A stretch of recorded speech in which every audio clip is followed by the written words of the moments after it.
Listen, welcome to I guess this is our first virtual board meeting for the Haddonfield Board of Education.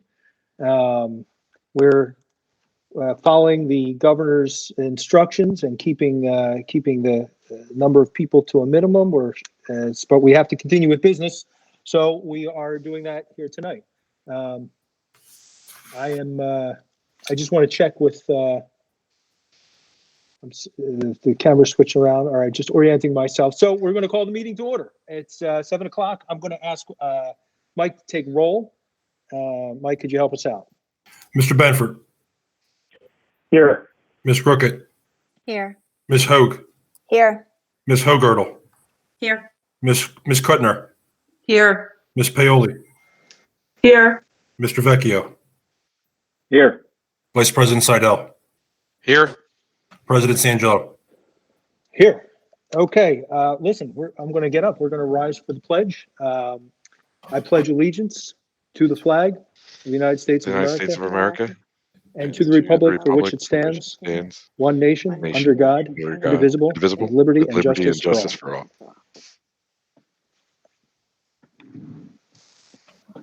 All right. Mike, could you read us the statement concerning open public meetings? Public notice of this meeting pursuant to the Open Public Meetings Act has been given by the Superintendent of Schools in the following manner.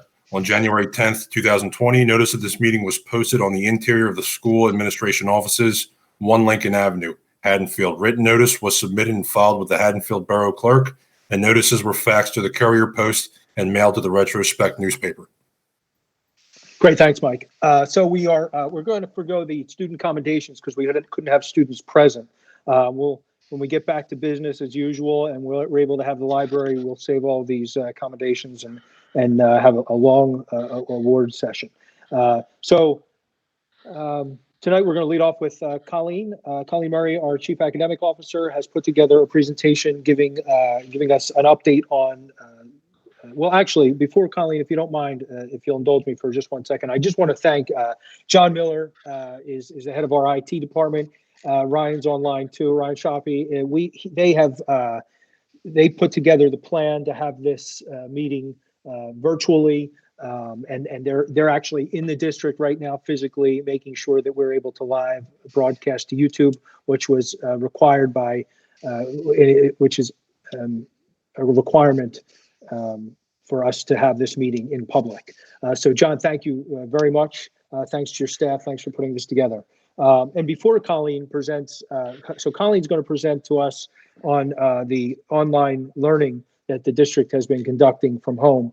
And I want to just fill the board in with some of the feedback I've gotten. I know a lot of board members have told me that we're doing just a phenomenal job, and we're a model for districts regionally. We've been reached out to other districts in the region. Very high-performing districts have reached out to us, to Colleen and Larry and Chuck, and to ask how we're doing it and get tips and pointers. So we've really emerged as the model for this type of delivery, and it's a kudos to the work that we've done leading up to this, and a kudos to the staff who's executing excellently. Just phenomenal reports. So thank you all, administration and staff, and the IT people who are the backbone supporting this thing. It's amazing. Now, Colleen, you're going to give us all the details and sort of the what's happening on the floor from your perspective. But I really wanted to shout out to John and staff for putting this together. So it looks like Colleen's queuing up her presentation. I haven't heard you yet, Colleen. Are you muted or are you ready to go? No, I'm ready to go. Can Great. you all hear me? Okay. Can you see my screen? Yes. Yeah. Okay. All right. Thank you. Thank you so much. And I feel like that introduction really brings it nicely about my presentation. So my presentation is about the transition that we've been going through over the past couple of weeks. And as Adam pointed out, it's really been a lot longer than that's been leading up to the success that we've had over these last few weeks. So I'm briefly going to talk about the planning that went into the last couple of weeks, the communication that's been going on, our philosophical and organizational approach, the knowledge creation and sharing that's been going on, the community support that has been absolutely amazing. And as we look forward, we're anticipating a longer closure. So we're thinking about that already. The plan that we made has been, as Adam said, if I could just toot a little bit, it's been copied around the country. There's Digital Promise has interviewed us, and we're being looked at as a model. And I do believe that the work that this board, under the leadership of Larry Mussolini and Chuck Klaus, has laid the groundwork to make this such a success. And of course, the teachers and the administration has just been phenomenal in getting this done. So the plan was laid pretty early on, a lot earlier than other districts, and we got kind of lucky. One of my first events that I came to here at Haddonfield was the National Honor Society program, where the former mayor of Haddonfield said that luck is a combination of preparation and sorry, no, it's being blocked. Preparation and hard work is essentially what luck is. And I feel like that's what's been happening here at Haddonfield. So when we set out to decide what the philosophy was going to be, how we were going to approach this, we were faced with the decision that every district around the country was faced with, and that is the choice between, do we continue with enrichment materials, or do we continue with our program of studies? And we chose the program of studies, which is the harder way to go, but it's the more effective way to go, because if you stay stuck in enrichment, it's not a promising future for the learning of our children. So in many senses, we were ahead of the curve. As I started to say, the work that this board started even earlier than the strategic planning process, with the one-to-one program that John and his team have been carrying through, that really saved us in so many regards. Where other schools were scrambling to get tools to their children, we were ahead of that curve. The strategic plan process, all of the three goals have come into play so much so in the past few weeks, but none more than the one that I was a part of, which was the contemporary learning team that I co-chaired with Mike Provoznak, and we worked with a team of people from around the district and came up with goals. And this was last year. And some of the goals that were the hardest to come up with have been the ones that have helped us the most. So for instance, committing to learning management systems, we did that we did that with the committee last year. We decided that Canvas, teachers have been using it somewhat in the high school, but we're going to commit fully. We're going to make it our official high school learning management system. We decided that for grades 3 through 8, we were going to use Google Classroom as the official learning management system. And as I talked to districts around the country, administrators who are asking themselves, what would I have done differently? That's one of the key things they would have done differently, is to have some sort of a standardized platform where teachers can use any tool that they want within that platform, but having that organizational structure has been just so key in the success of the last couple of weeks. So one of the ways we got lucky was with this board taking, under the leadership of Dr. Mussolini and Mr. Klaus, taking the decisive action to call for that planning day, which was scheduled for March 16th. We did that on March 9th. We got lucky that we had a curriculum committee meeting that the board was able to assemble, and we were able to grapple with this idea.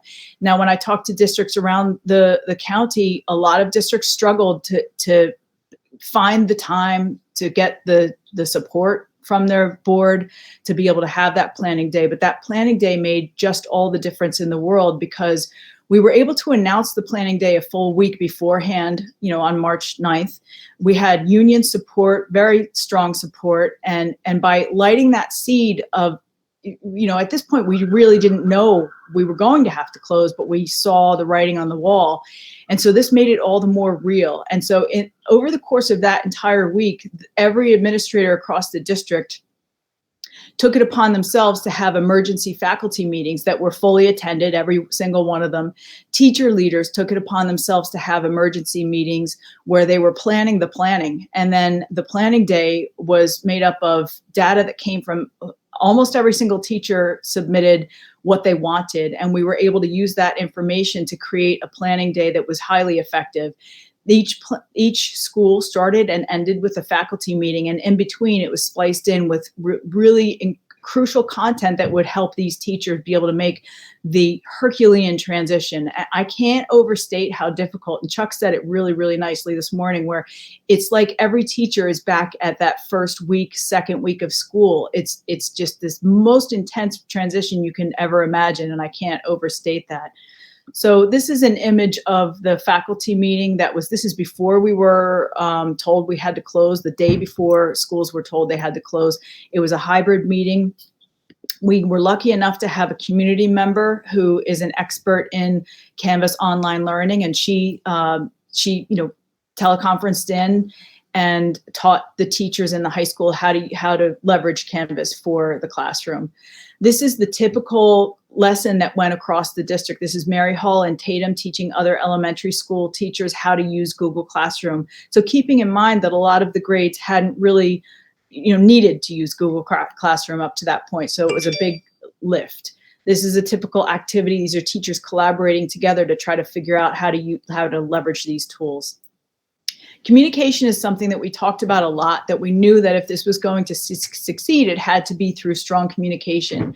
So one of the things that we've grappled with, the most difficult thing, is this huge amount of information that had to get out to individuals across the district without flooding people with too many emails. So it's been a strategic process. We've been careful about when to send emails and how many to send, although it might still feel like too many are being sent. It's just kind of the nature of the beast.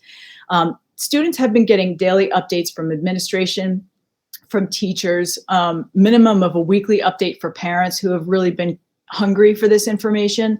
Staff have had daily updates. The teachers and the administration have been checking in with individual students all across the district. The middle school has checked in with the counseling department has checked in with every single student in the middle school, and that's just really impressive to me. Teachers have been using their learning management systems to make sure that at the risk of sounding cliche, no child is left behind. This is a faculty meeting. They've been going on across the district. This is an administrator meeting we actually had this morning. And so we knew that we had to stay in touch with each other if this was going to be a success. Nurturing a sense of community has been something that really has kind of happened organically. The administrators have taken it upon themselves. This is the high school administration team. They made a really cute TikTok. This is Valerie Klein, the principal of Tatum, and she's nurturing a sense of community and character. This is our school nurse, Michelle Barringer. Just yesterday, I think, came up with a hash. It's actually a Twitter site called HSD Breathe. And it's the idea that all of us are challenged to walk 1 mile a day in honor of the people who are struggling to breathe. This is Mr. Bissinger. It's the most adorable way. We had parents saying how we love starting our day with Mr. Bissinger doing the Pledge of Allegiance. It's the cutest thing in the world. This is high school students are doing the morning announcements. So communication has been a core component. This is Mrs. Dupuy's class where kids check in, the whole class checked in together. It was really lovely. The organizational approach has been incredibly collaborative, incredibly creative. For instance, this is Antu Nguyen from Lizzie, created a system where she has a Google presentation for every day where the kids go through slide by slide, and by the time they finish, they know they're finished. Well, she goes in and she pushes it out to the entire class, but then she goes one by one and differentiates each presentation for that individual child. And so a lot of teachers have replicated that process. It's pretty impressive. Teachers like Senora Sanchez are using text reminders to make sure the kids know that they're available for office hours. This reminds me of a doctor's office where teachers are really becoming creative on making sure that they know that the kids can actually talk to them on a regular basis. And that leads me to personalization and support has been the cornerstone of this. All staff have office hours. Teachers are collaborating to learn from each other to really do this so quickly. Coaches are checking in with their students who are even outside of their content area. Maybe they don't even have them during this time of the year. So it's just been a huge community effort within the Haddonfield School District. Teachers who were previously uncomfortable with technology, I would venture, and another administrator said the same thing, to say that any teacher who was uncomfortable with technology is no longer uncomfortable with technology. Gino really needs to be commended. His IEP meetings have not stopped. Even with the speed bumps of the law coming in, he had a roller coaster of the New Jersey law and then, it being reversed. So he's been able to keep those IEP meetings going. Counselors have been having sessions that have continued without missing a beat, therapists, office hours. The tech department has been on call nonstop. Parents who have trouble with technology problems have been able to call, as you pointed out earlier, Adam, and Dave mentioned too, that, the tech department has been spot on. So this is just a typical, I'm just going to speed. You can come back to this if you want. Some really touching images of things that have been going on. This is a virtual violin lesson. This is Mrs. Sancherico. She went through each student, multiple personalized feedback through synchronous. This is asynchronous methods, I should say. So community support has just been nothing less of inspirational. There have been hundreds upon hundreds of emails and phone calls, very specific, general, what have you, pictures. This is the most adorable thing. Parents sending in saying the workload seems appropriate. We thank you. There have certainly been some parents who are struggling, especially parents who are considered essential workers. And so we've been working very hard to make sure that they're fully supported. We have multiple layers of support throughout the district to help with that. Just thanks upon thanks, and you can come back and read those. So as we assess the transition and look towards the future, we've asked the teacher leaders to go back to their teachers and ask questions about consistency. How can we really look for consistency across the program? Assessment certainly has to change for some people. The traditional 10-question quiz that can be looked up online quite easily, it doesn't work anymore. And so assessments will change, I think for the better, but it is a difficult thing to be approaching if it's a change for you. Expectations for synchronous and asynchronous learning is something we've asked the teacher leaders to consider. Synchronous learning is a little bit easier for scheduling, but asynchronous learning seems to be really enjoyable for the kids to be able to see the teachers and their classmates. So the teachers have already really been doing it, but we've been asking about consistency across the district. So looking ahead, some things that we're going to be doing is making sure that we're sharing information both with the teacher leadership team and with the administration.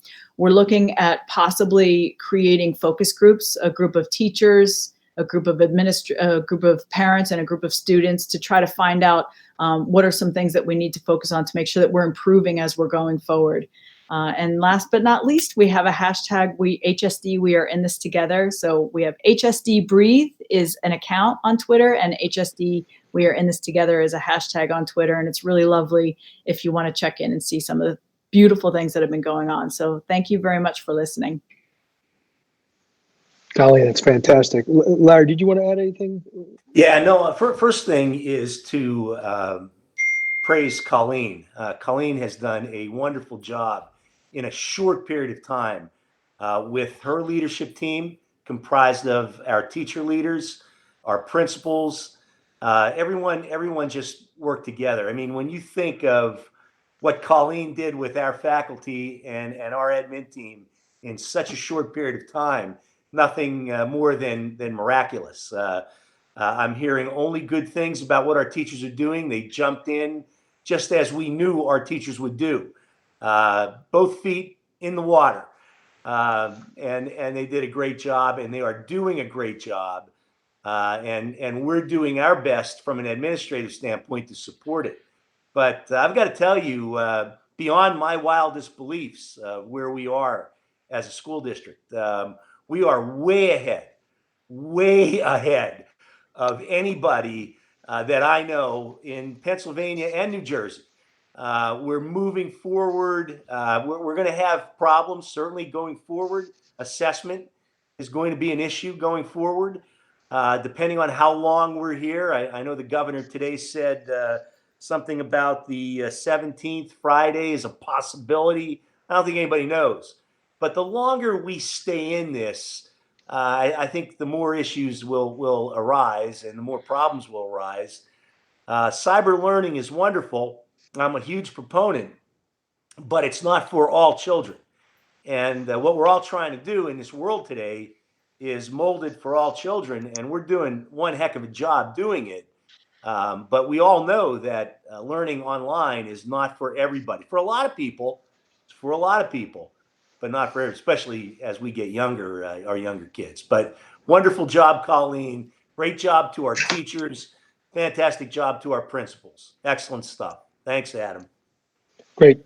Thanks. Yeah, thanks, Colleen. It's phenomenal. It's phenomenal, and just hearing so many good things. So thank you. A bit of housekeeping for the public, that if any time this stream might kind of freeze on you, just hit F5 to refresh your browser, and it will come back. Good stuff, David. All right, we're going to do some board member. Yeah. Oh, I was just going to ask, maybe you're just going there. If I could ask Colleen a quick question about that presentation. Yeah, sure. Colleen, fabulous job to you, the other administrators, and all the teachers. Without a doubt, we are far ahead of other districts digitally. So just kudos to everyone all around. Everyone should feel really good about themselves. Watching my children's own experience, and I did have parents reach out to me this week, I do think different teachers are at different comfort levels and different abilities in administering their classes online. And I know you talked about collaboration and sharing ideas.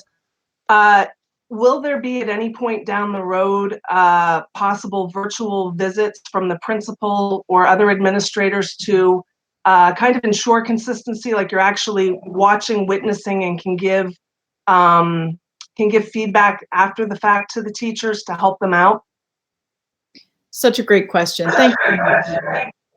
That's actually been going on already. The administrators have full access to the Canvas learning management system and then the Google Classrooms as well. They can see everything that's going on in the classrooms at all times, and they're doing that to support the teachers. So they're doing it more right now to help with the students who maybe aren't engaging as much, and so they're reaching out to those students and the families to see what help can be given. The support is there. It's a wraparound support. Some people do have a stronger comfort level, and that's to be expected. You know, it's literally one day to make this transition, so it's bumpy. We do ask that parents be as patient as possible, but also to assert if you're struggling in any way.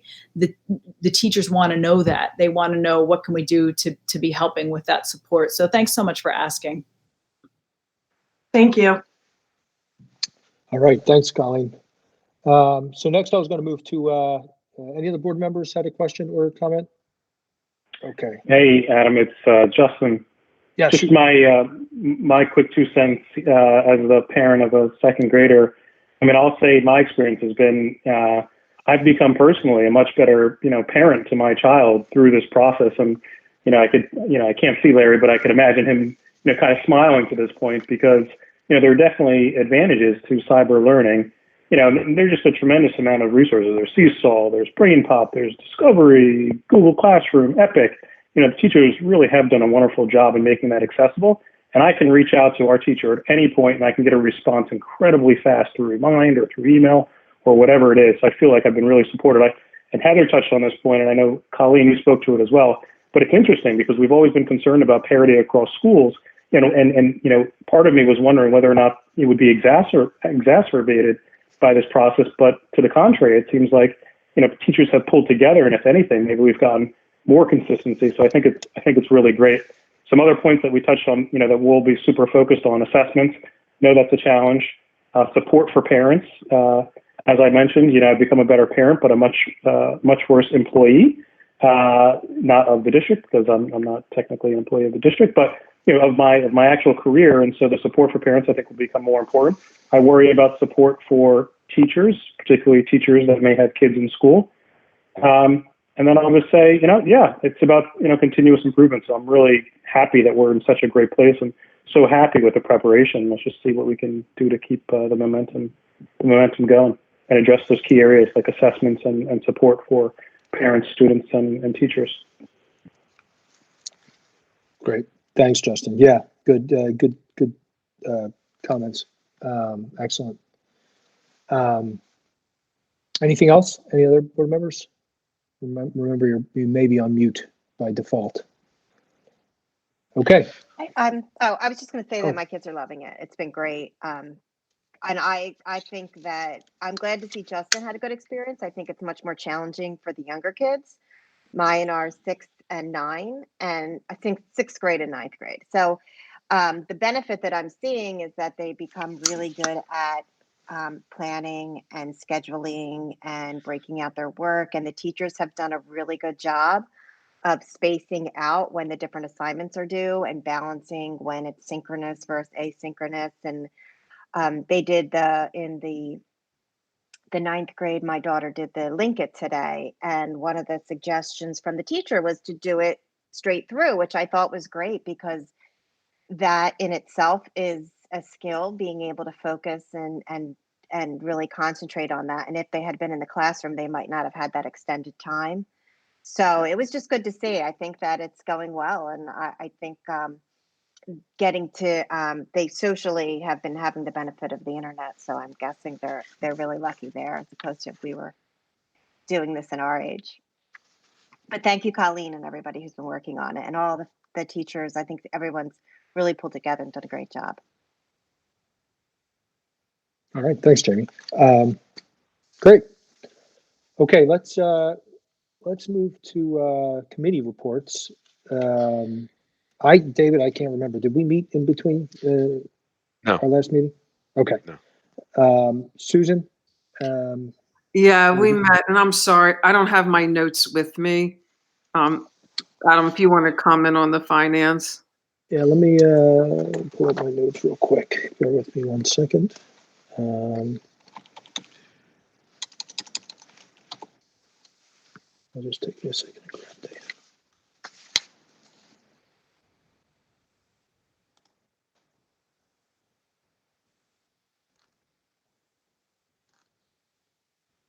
Okay, we discussed. Oh, well, this is important. It's good that, I mean, it's fitting for tonight. On the agenda, we're trying to remortgage some of our debt. So this meeting is actually also advertised as a public refinancing meeting. The interest rates had gotten so low because of the upheaval in the financial markets due to the pandemic that there was an opportunity to refinance some of the debt. Some of the rules around that are we can't extend the debt. If you think of it like remortgaging your home, it's just like remortgaging your home. You can't extend the debt beyond the maturity dates that you currently hold. So it's not taking on additional debt or owing additional time. We just have to be able to get savings with the same structure that we currently have. And the savings have to be greater than 3%. At the time, when we tried to pull the trigger pretty quickly on this, because the savings were much greater than 3%.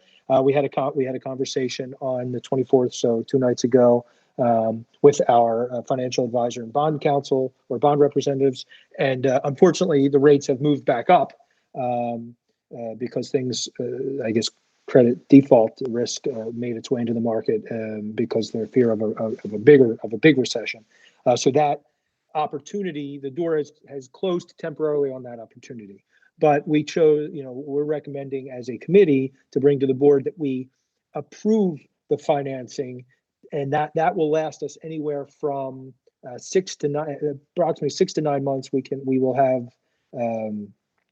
a window open that if rates fall again, we can execute and replace those bonds. We can refinance those bonds.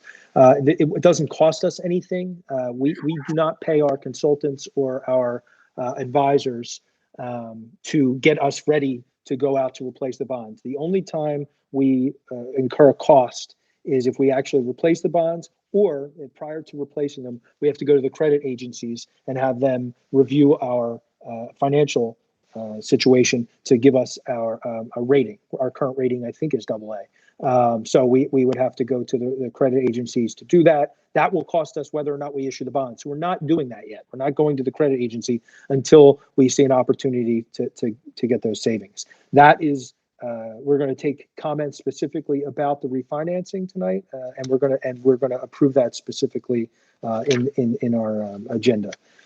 We also talked about childcare RFP that we put out. David, do you remember how we left it in the meeting? Because I know you and I had talked about this in depth. Our recommendation was to show the benefits from the top two packages and how they compare to our current provider, to see what the differences are in the package in terms of educational opportunities, as well as hours of service and costs to the consumer. All the different metrics that would be looked at. Yeah, so we had prior to the facility meeting, our finance facility meeting, we had a meeting with the principals, the elementary principals, board members, middle school principal, business office, John Miller, Larry was there, and we saw the presentations from the various proposals. What we want to present the board, what we want to present the public with is sort of the finalists and how they compare with our current provider. So that's yet to come, but that's what we're gonna roll out to the public soon when we can compile it and put it out and we're going to put it out publicly and put it on the site so people can see how it went. The plan is to visit the finalists. The finalists in the selection the plan was to actually visit the finalists in person and actually walk in sort of unannounced to see their or with a day's notice to see how it looks on the ground where they're providing. So that obviously couldn't be done. So we're doing some reference checks and talking to administration in those districts. So that's where we are on childcare. We discussed the 2020-21 budget. We discussed the Haddonfield Educational Trust fundraising. Adam Puff is the president of the Haddonfield Educational Trust. He reached out to the board and to Larry. They have a golf outing every year, and they were interested in talking with us about what some district needs may be around that they could help fund. So we're in discussions with them for that. We had so there have been ongoing dialogues with some interested community members on behalf of the adult school, and those.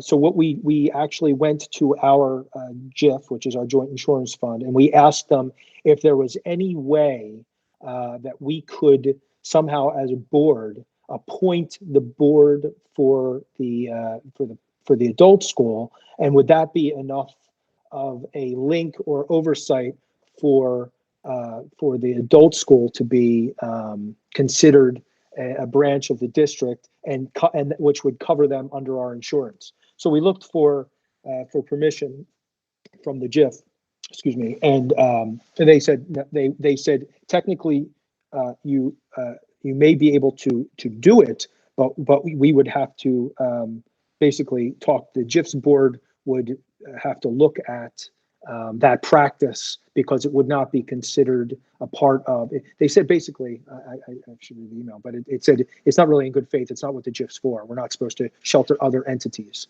and that we would find a favorable decision on that request. Larry, so that was. Adam, you're being kind. They called it a gross misuse of the Joint Insurance Fund. They called it a gross misuse. That is actually their term. So it put us at least an end of the road for that option. We also Susan gave us a brief update on the LRFP. She'll still be able to move forward even given the current state of things, because the next Susan, you're on the next piece of that analysis is the facilities piece, and a lot of that work has been done. It just needs to be compiled, correct? Yep. Okay. Yep. April for that. All right. Off the cuff. I wasn't ready for that. Thanks, Susan. Sorry about that. That's all right. That's all right. I'm joking. Okay. Policy, Lynn, did we just the timing's off. I can't remember if it was before or after our previous meeting. Yeah, our last policy committee meeting was on March 12th. Okay. Actually in person. We discussed most of the policies that are on the agenda tonight for a first reading, and that includes 10 policies that were part of Strauss-Esme's alert. Most of those are mandated changes, a few recommended. We also discussed policy 2330. At the advice of the NJSBA, we've added language explicitly allowing the assignment of summer homework. And we discussed policy 7510, the use of school facilities. Those letters were mailed out to class 2 users on March 3rd. We talked about policy 2624 regarding our grading system. So a project team consisting of teachers and counselors, administration, board members, students, and community members met on March 10th. Research questions were assigned to various members of the project team. And we have not yet scheduled a date to reconvene and share that research, but hopefully we can do that sometime soon. Finally, we touched on some other policies that will potentially be addressed in the future. I sent out minutes to everybody, so hopefully you all got those and they have a brief description of those. And our next meeting will be on April 9th at 8:30. Great, Lynn. Thank you. Any questions for Lynn?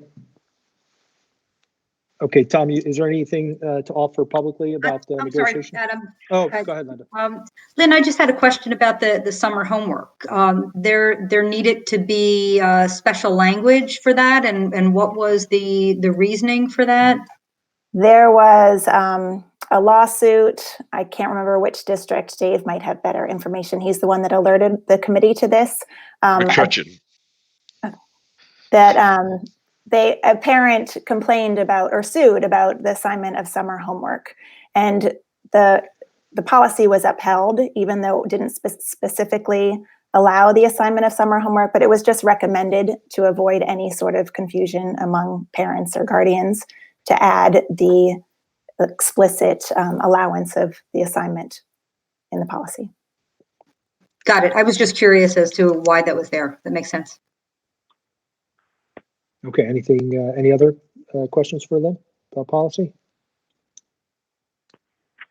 Okay, I have to give a long pause because people have to unmute. So Tom, do you have anything public about negotiations that you wanted to share? Obviously we keep negotiations in private, but is there anything you wanted to add, Tom? Yeah, just real quickly, just for everybody and for the public's awareness, the negotiations process has been affected just like everything else. There were, almost 20 people in the negotiation room when we first met as two teams. And obviously we're not going to be doing that anymore. Adam and I met with the HEA co-presidents yesterday virtually, just to start hashing out a process by which we could try to keep the ball rolling. And we're going to continue to work with them directly over the next couple of days to figure out when we can get meetings on the schedule and how we can do it and still comply with all of our policies, and comply and the HEA comply with all of their policies and rules. So I'd like to publicly thank Sean and Rachel. They jumped on the phone on short notice yesterday. We were supposed to have a meeting yesterday. They jumped on the phone on a Google Meet with Adam and I, and we had a good conversation on trying to figure out how we take advantage of some of our technology. And it reminded them that we'll probably be leaning on them since they're doing this so well every day. So thanks to them, and hopefully we'll be able to keep the process going. Great, thanks, Tom. Any questions for Tom? Okay, Jamie, did we? Do you want to give a little update on what we discussed in the communications committee? Sure. We met on March 16th. Part of the committee was actually talking about this meeting, so I'll just leave that part out. But we did talk about the starting a board bulletin, which we decided to call the board meeting bulletin as per Polly's suggestion, because we have a lot of bulldog bulletins. So board meeting bulletin would differentiate it a little bit. We envision it as a monthly. It would be monthly and posted onto the website on the Board of Ed page, and then Polly can then share it on the Facebook page. A few rules that we want to follow are that we will publish an annual document every year that'll discuss the protocols and practices of the board.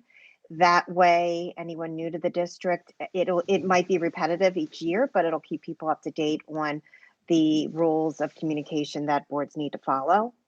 It'll emphasize the planning and policy making and education at the Board of Education level. We will not be working with anything micromanaging the schools or anything on an administrative level.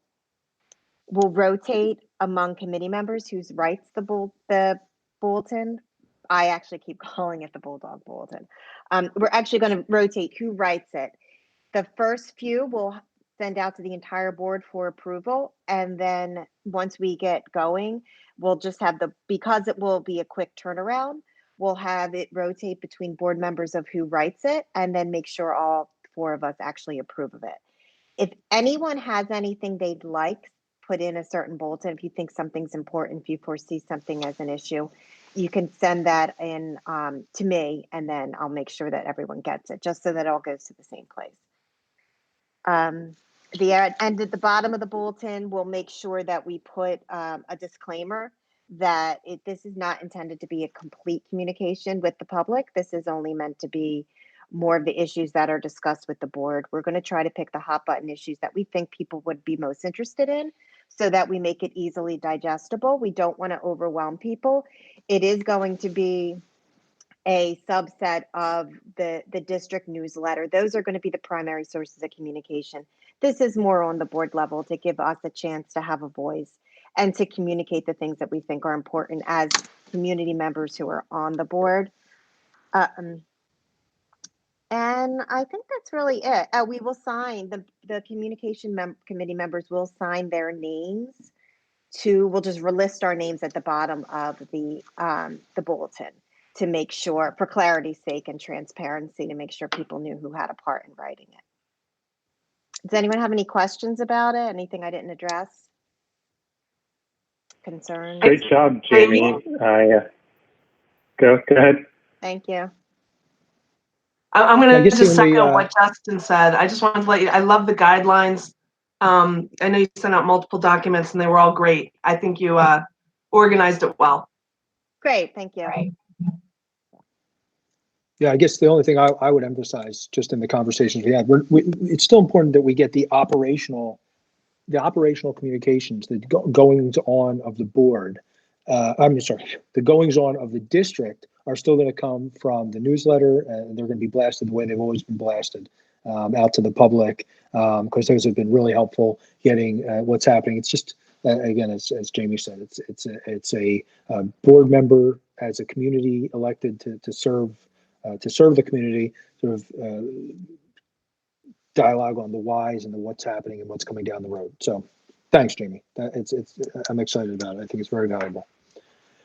Hey, quick question, and it might be more of a question for John, but if it's going to be posted on the board website, and on Facebook, do we have any ability to see how many people are visiting the site, if we have any links, how many people are clicking? Yes, to give us some kind of indication whether or not it's resonating? Yeah, Polly has a good Polly Mitchell has a very good finger on the pulse of what she tweets and she posts to the Facebook, and she has those numbers. Sometimes in the update, she'll put them in our update with how many what is the most clicked on update and how many people are clicking through and looking at stuff. So the answer is yes. And we can look at that. We can look at what's interested and what's catching attention. It's good. That's great. Good point. Thanks. We should Jamie. We should put that note to make that a formal data point with Polly. Okay. All right, great. Any other questions for communications? All right. Chuck, our assistant superintendent report, do you have anything for us today? No, I don't have anything tonight. Okay. Larry, anything? Superintendent report? No, Adam. Colleen took all the thunder. All right, good. All right. But the only thing I have to add, I guess I don't really have a comment, but I want to sort of, I'm going to, John's going to get some information on the YouTube screen about how to, so part of a public meeting is that we take public comment. And we know with all of the changes that have happened since our last meeting, there is, there are a considerable number of questions and about what's happening, what's going on in district. So public comments are legally a part of the meeting process. So John's going to put up on the YouTube screen how you log in or call in. I'm not sure how, if we're going to have two options or one option. But John's been working this out, and John's going to pass those comments in one at a time to the meeting. There you go. Important note is to turn down the volume of the meeting that you're watching on YouTube. It's like calling into to Sports Talk Radio. The first thing they tell you to do is turn it down so we don't hear the echo and hear your own self speak. And then we'll take comments. I'm going to tell you, just because of the nature of the meeting, with everybody all over the place, and really traditionally in our meetings, we don't, if you have questions, we're going to document the questions. We're going to let you know, and we're going to keep the questions. We're going to try not to maneuver to give you answers unless it's something really simple. But we will write down any questions you have, and we will put out answers to that as a part of our communication. Additionally, Larry and Polly and the administration have been working on an FAQ, which is going to go live tomorrow, which should hopefully answer questions that you may have. We know there are a lot, just given all the changes. Some of the things by nature of where we are in society, we don't have answers. Governor Murphy just put out today that he's not even going to consider opening schools, and it's going to be his call. So, earlier we weren't sure if it was going to be a district by district or if it was going to be a governor call. Governor Murphy said it's going to be his call, and he said he's not even thinking of anything before April 17th. So we know that. And the terms we're using is until further notice, unfortunately. But you can't travel, so we're kind of just all stuck here. But so we don't have some of the answers. There's some of them we don't have. But I just wanted to give you just let you know that before we take the calls and while we're queuing, filling up the queue with any comments or calls. So with that, the other thing that's important is because we separate public comment on agenda items, public comment on non-agenda items, and public comment specifically tonight on the bond refinancing of this being a portion of our public meeting on the bond refinancing. So those three things we're going to take in any order because we can't control. But if you want to speak about agenda items or non-agenda items, which would traditionally come after we get through the agenda, you can bring those up now. So any comment that you have, now is the time on any aspect, agenda, non-agenda, or bond refinancing. So I hope that meandering of language gave us time to fill the queue. David, do you have something to ask before we go? Well, no, I was going to say we haven't had anybody in the queue yet, but we are ahead of the stream by at least 25, 30 seconds. So we should give extra time for that. I did want to say something that I had said before the meeting started, and it was interesting that and Colleen, I'll help you out. Luck is part perspiration and part preparation. So they were the two P's. So and our former mayor loves to say that. And some of that part of the luck is finding opportunity in finding gold or turning lemons into lemonade. We'd failed CUSAC in the curriculum area, and we had, to the chagrin of many, because it was a very heavy lift. we had to rewrite almost all the curriculum in our district, and that exercise just completed at the beginning of the school year.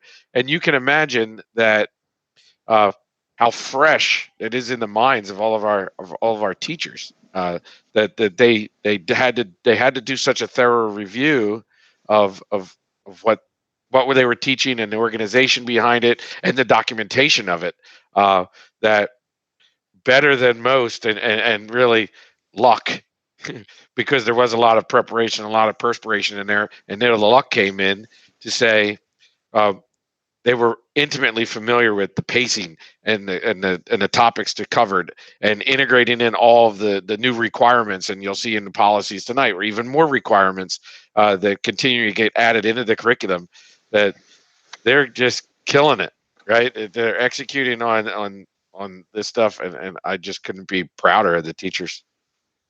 So it looks like we do have a caller. Yeah, I'm also okay. So we do have someone. Listen, we do ask. I mean, since we don't see you, we ask you to give us your name and not your specific address, just your street address, just what street you live on, not the number. So we have someone that called in. I'm gonna. You're muted. I think you have to unmute, which you might have to do through the system.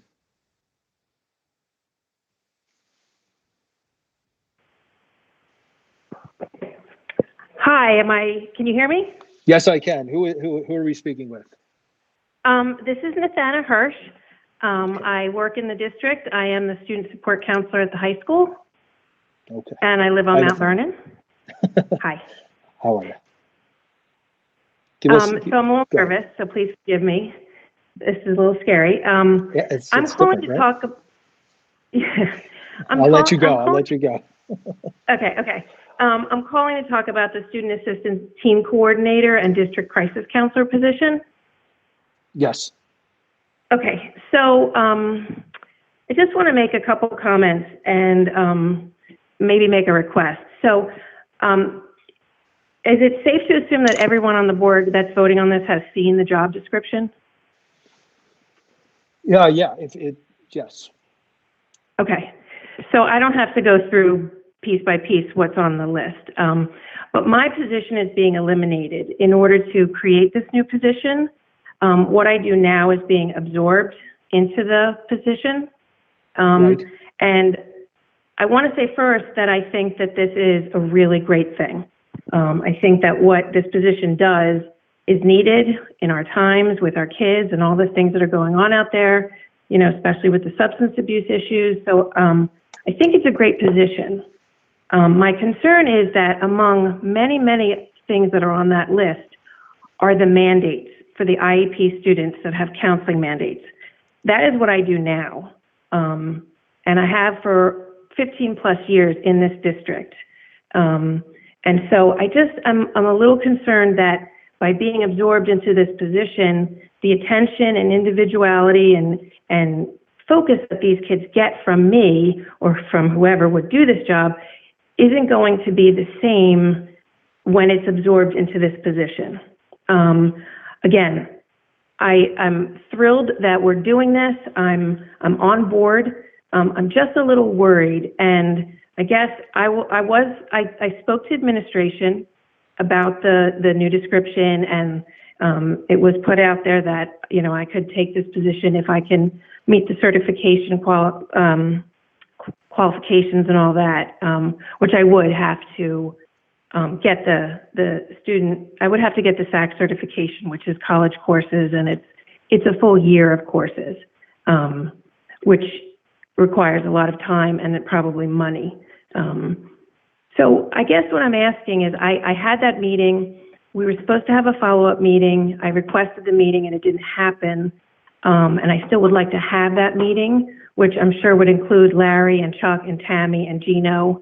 I'd like to have that meeting to kind of talk a little bit more about the position and how it would play out before the board votes on it, because I think it's more than what this description says, and there's a lot of pieces to it that I think, especially when it comes to those kids who have been my babies for the last 15 years, and I know this job. I know this position. I've done it for a long time. I know what these kids need. And I'm just really concerned that with this very long list of other things that this position will be doing, that these kids may get lost in the shuffle. And so I just would like to have another opportunity to talk to the administration about how that will all fit together before the board votes on that. I don't know if I'm allowed to make that request to defer the vote, but that's why I wanted to talk to you guys tonight.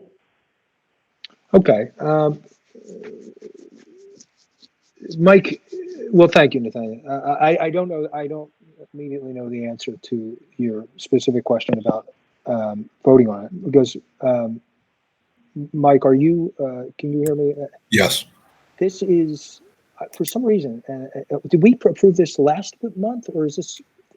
I don't think I think this job description was approved either at the 12th or the last month.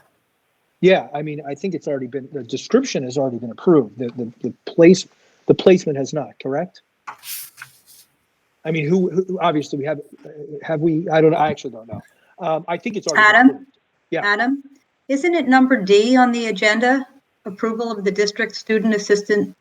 Oh, that's not the same one. No, that's professional education services.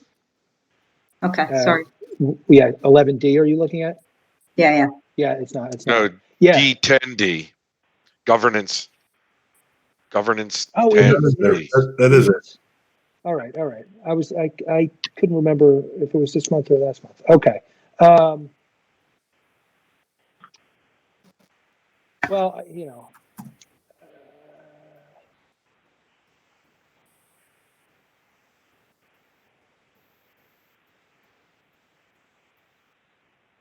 I mean, listen, I think as a board, I guess we have to decide whether we want to approve it or not approve it. I guess we'll talk about it when we go through the agenda. So, Nathaniel, thank you for the call. We'll discuss it later in the meeting. There's actually a specific time to do that. So, yeah.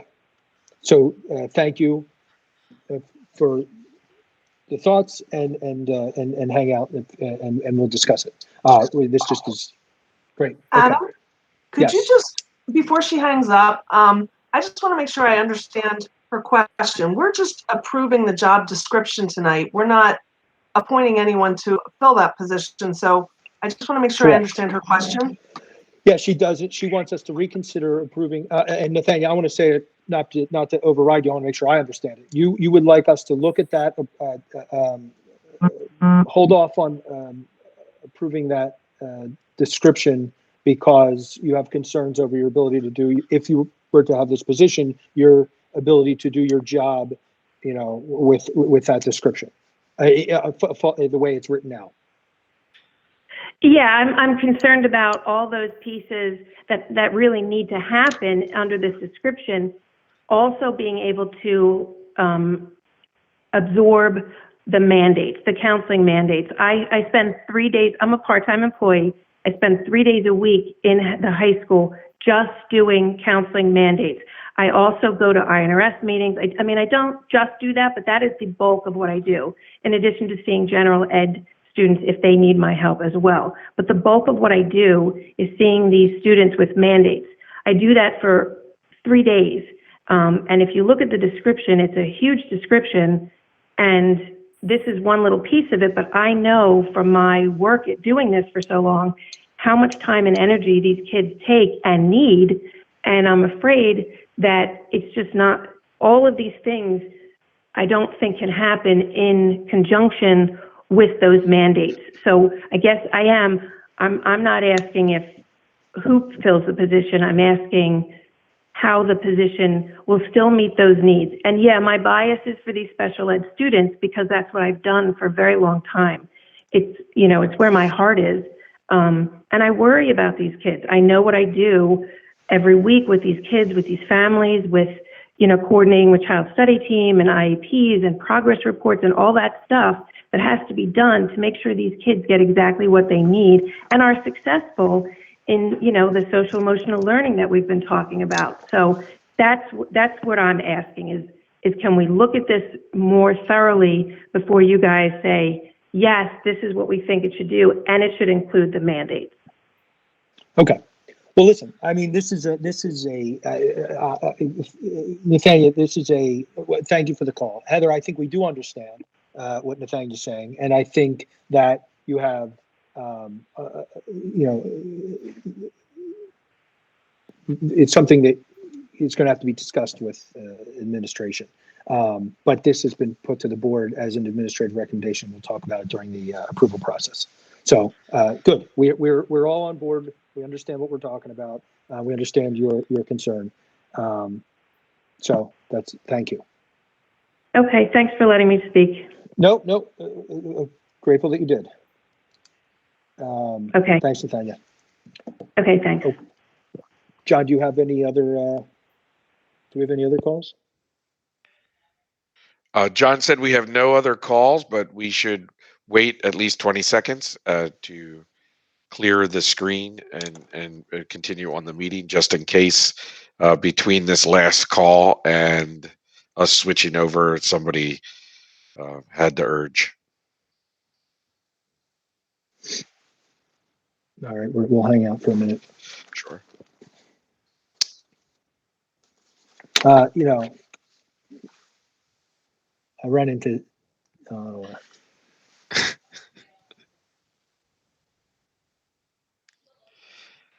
All right, we should be good and clear. Yeah. All right, good. Thank you, John. Yeah, John, appreciate it. Okay, let's move on. We're not hearing any other comments, so we will work through the agenda. So the items that are up for approval this evening are governance. We have we're accepting the monthly HIB report. We are approving the fire and security drill report for January and February. The policies that Linda mentioned, we have 13 of them to approve for first reading. We're approving the job description we just discussed for the district's assistant team coordinator and district crisis counselor, and we're approving the high school librarian and district innovation coach job description. So, do we have a motion? And say your name and your motion so that Mike can get who's making the motion. You have to unmute. So moved, Heather. Heather's moving. Can we get a second? Jamie second. Great. All right, discussion.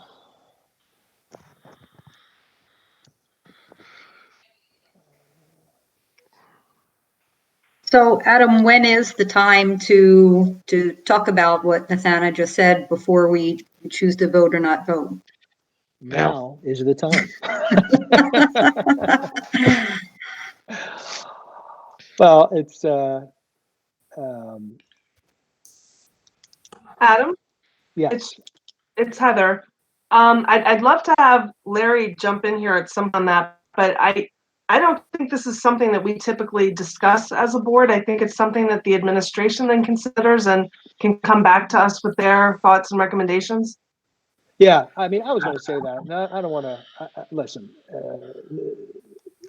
An impassioned plea to delay. A lot of work went into putting this job description together, and by a group of administrators. And it's not to say that they can't refine it after the fact and change it, but being that it came through the proper channels and is here, I think my 2 cents is we approve it, and the administration has heard the feedback. I mean, Larry's on the call, and we just say, hey, let's take a double check at this. I mean, double look at this. That's my 2 cents. But I think if we, any other thoughts on the show? No, I agree with that. I think it sounds more administrative level. I think if we agree with the description, then we approve. And if the administration decides later that something else is needed, then that would be more their decision. I feel like we're looking more at, do we agree with this description? Yeah. Right, Larry? I mean, Yeah, let me certainly give you some background. This description that you have probably was 3 months in the making. Involved with it is Nathana, who just called. Nathana is supervised by Gino Priolo. Chuck supervised her when he was high school principal, and of course now Tammy supervises her. All were involved in creating this job description, all of them. Colleen was involved in creating the job description. We met with Nathana, a very long meeting. Of course, it was prior to all of this mess. And we explained, Gino explained to Nathana all of the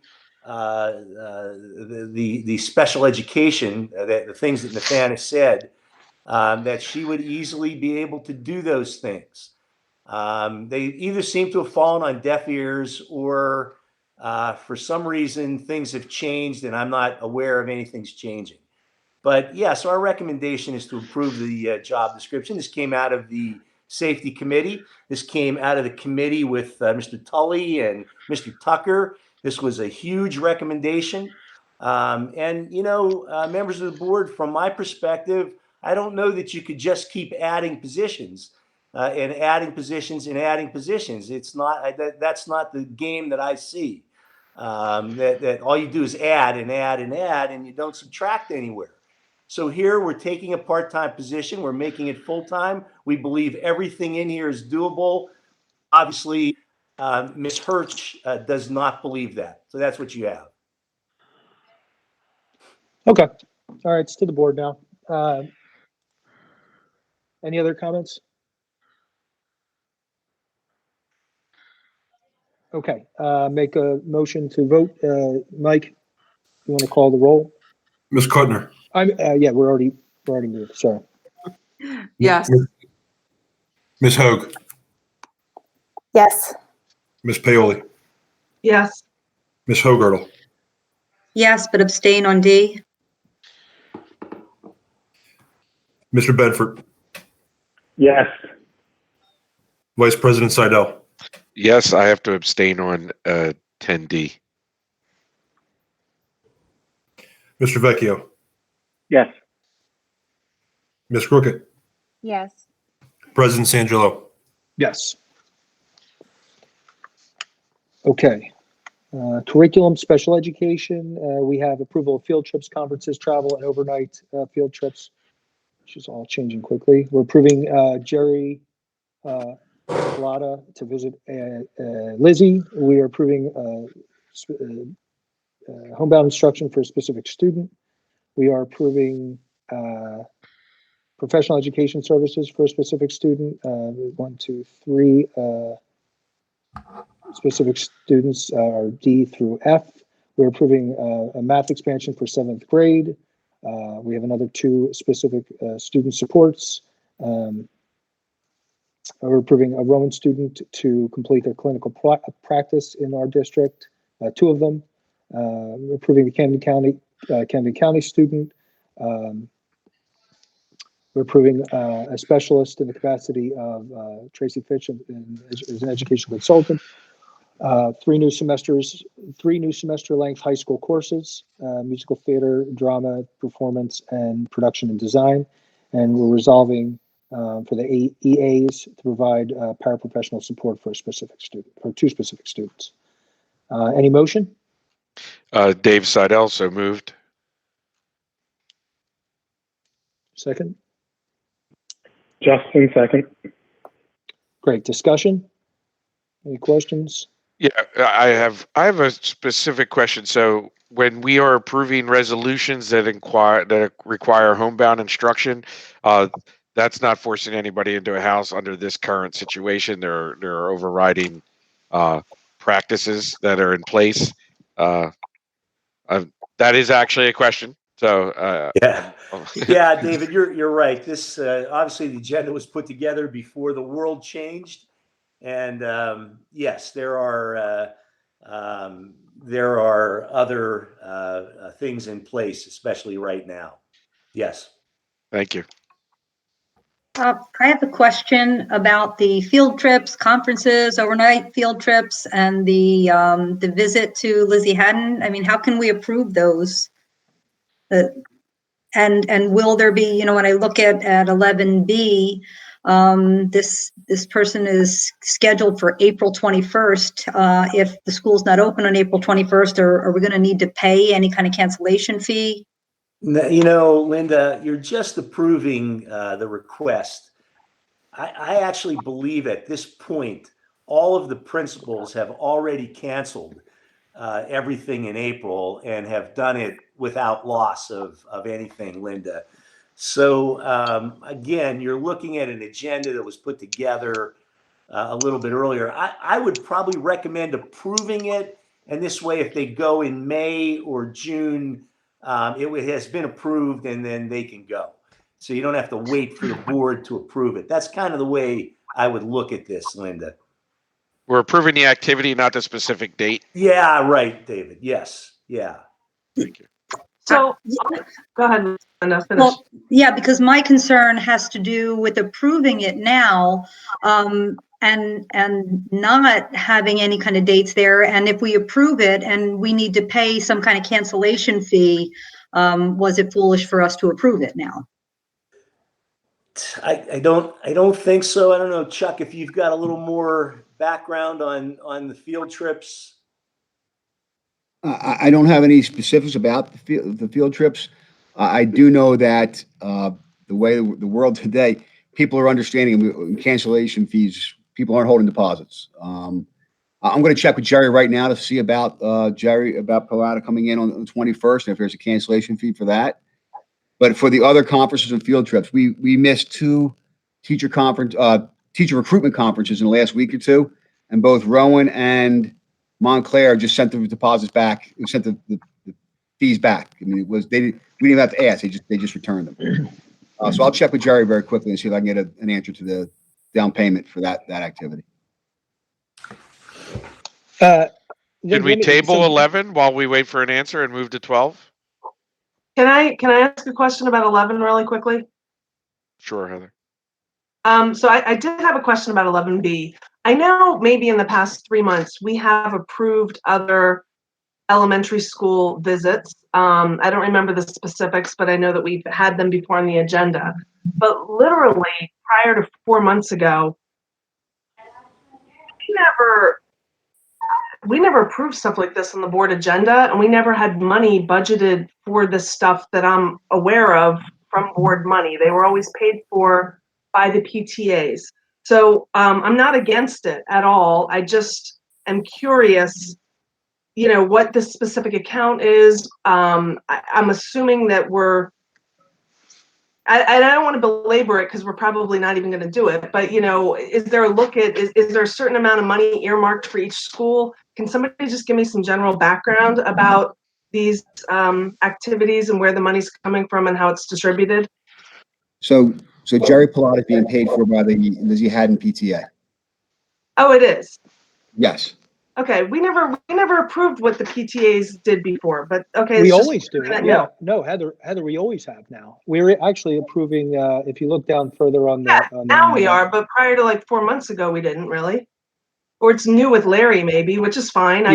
With Larry. It's new with Larry. It's new with Larry. We're accepting even donations, even like the Gaga pits on here for Tatum.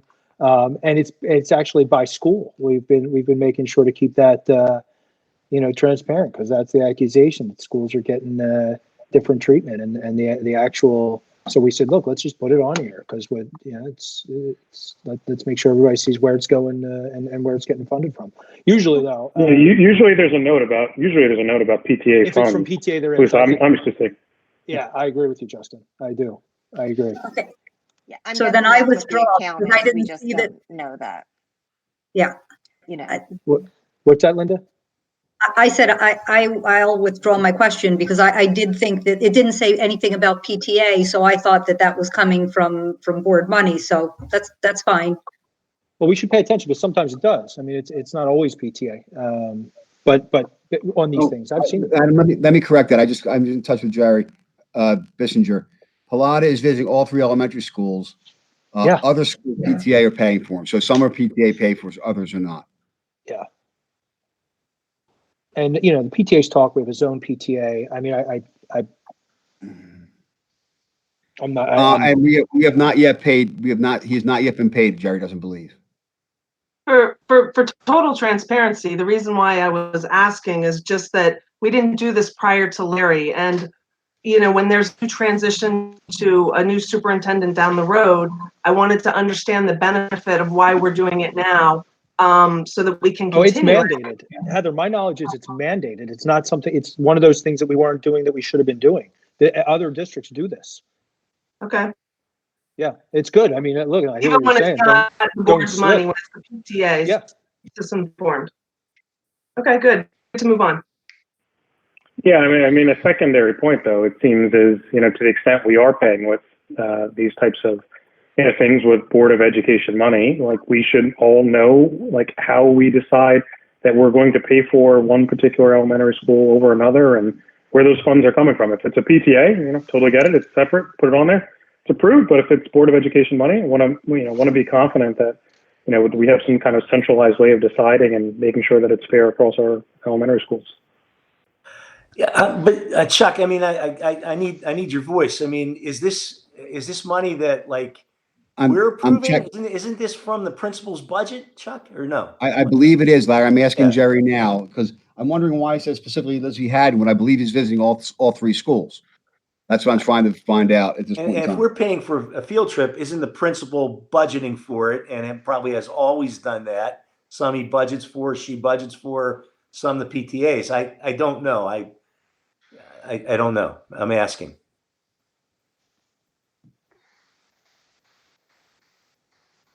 Okay.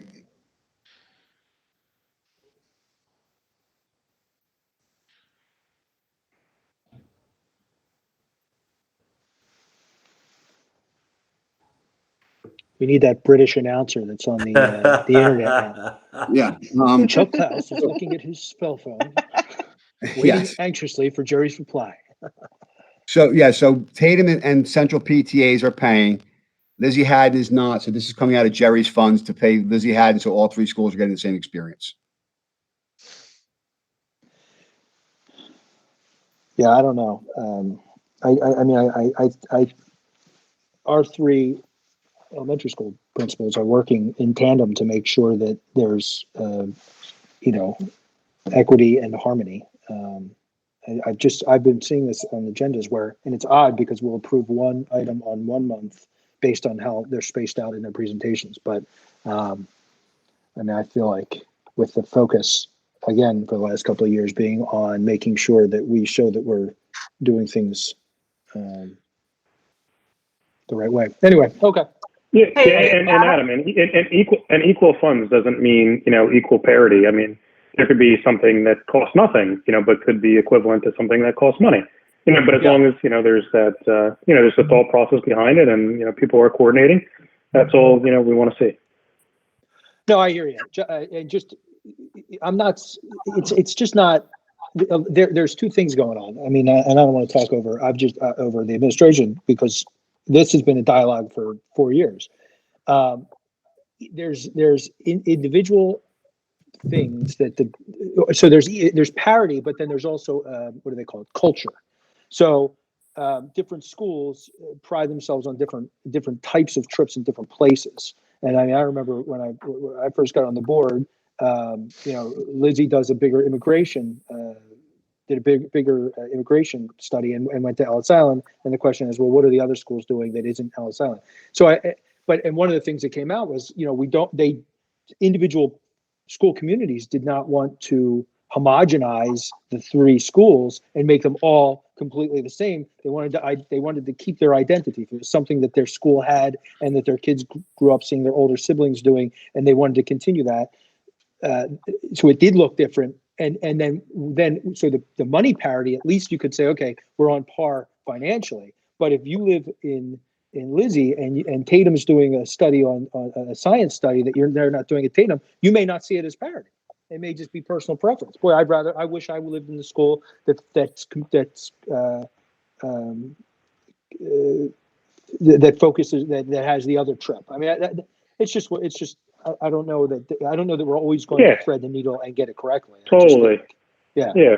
Without getting into federalism, as long as it's within the strategic goals and it's within the curriculum, more power to everybody. So that's all fine. I think everybody gets the point. Good. All right. Cool. Any other questions? I actually wanted to go back to what Linda was saying. Is your question, Linda, is by approving these trips legally obligating us to anything? Yeah, I just didn't feel great about. I mean, I think Chuck's answer was the best answer for me. So field trips, conferences, any of those, they're not yet scheduled. So we're not. I just didn't want to approve something now that we were going to end up spending money and then not getting a refund on it. So we're good. Some of them aren't scheduled out yet. Perfect. And then there's no monies that have been spent for the author visit. So that absolutely answered my question. Okay, good. Okay, any other questions around 11? An extra second because of muting. Okay, Mike, you want to call it? Ms. Hoag. Yes. Ms. Paoli. Yes. Ms. Hogertle. Yes. Mr. Benford. Yes. Vice President Seidel. I'm voting yes. I'm voting no to 11B just to show everyone that if you don't agree, and then I wasn't sold, I wouldn't want to lose the money. So I'm voting no on that one. Hey, sorry. Can I make sure I understood your point there, Dave? No, we're voting now. Sorry. I shouldn't even have commented. Mr. Vecchio. Yes. Ms. Crooked. Yes. Ms. Kudner. Yes. President Sangillo. Yes. All right. And Justin, hold on. So I cut Justin off because on to 12. I know. I was going to say, David, let's go. Parliamentarily, once a vote's under a thing, there's no more discussion. So I couldn't respond to you. I'll respond to you now that the vote's been taken.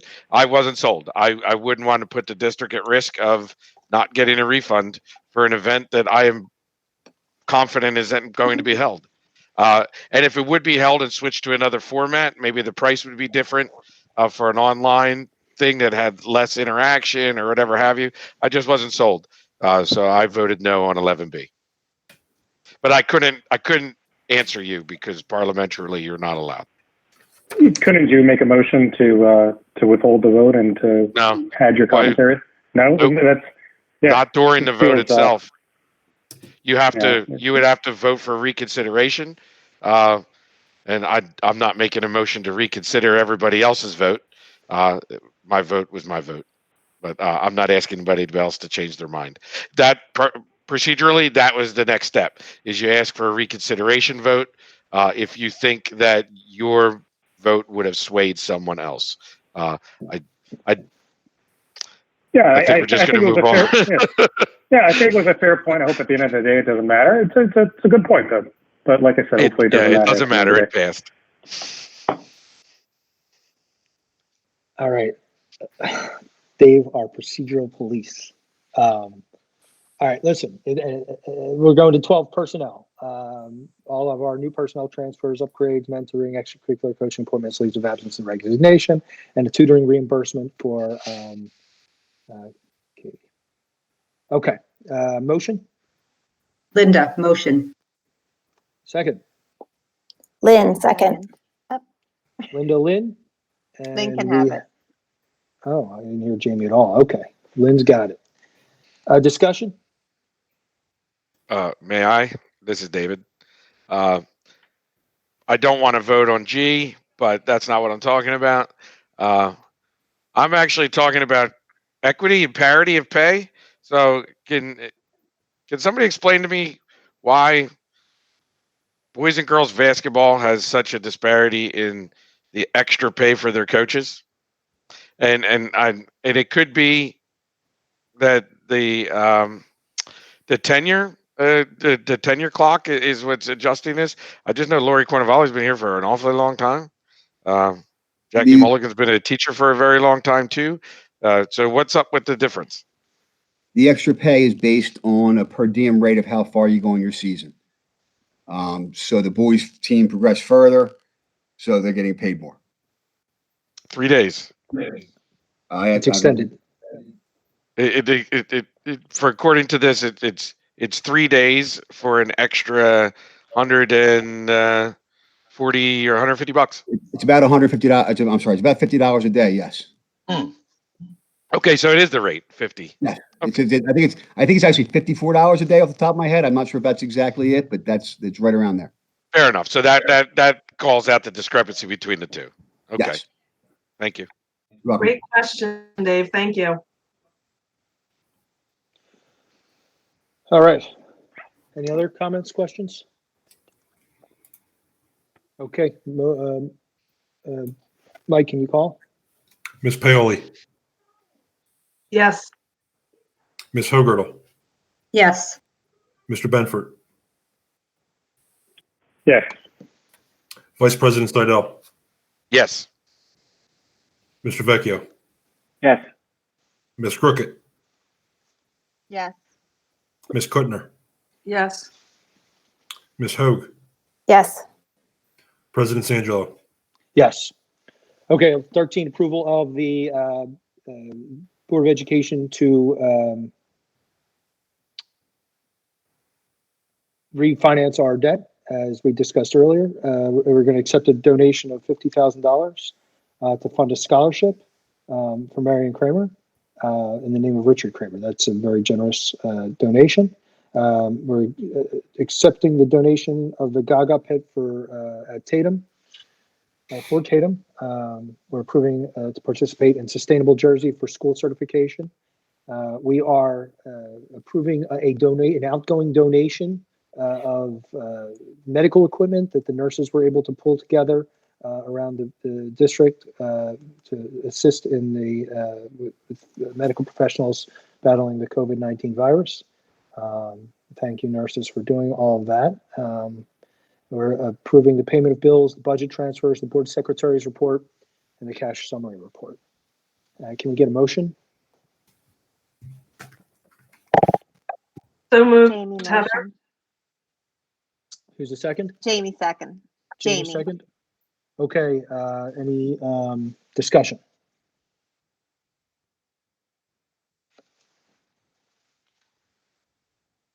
All right, not hearing any. Mike, can you take roll?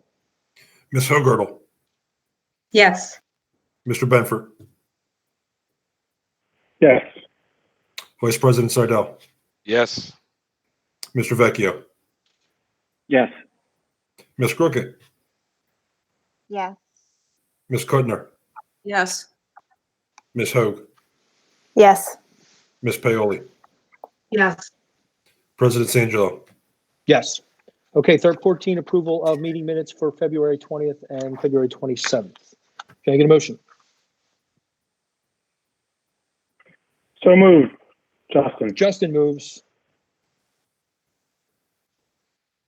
Second, David. All right. Anybody want to discuss meeting minutes? Okay, let's call it. Mr. Benford, Yes. Vice President Seidel, Yes, abstain on 14A. Yes on 14B. Mr. Vecchio, Yes. Ms. Crooked, Yes. Ms. Kuttner, Yes. Ms. Hoag, Yes. Ms. Paoli, Yes. Ms. Hogertle, Yes. President Sangelo. Yes.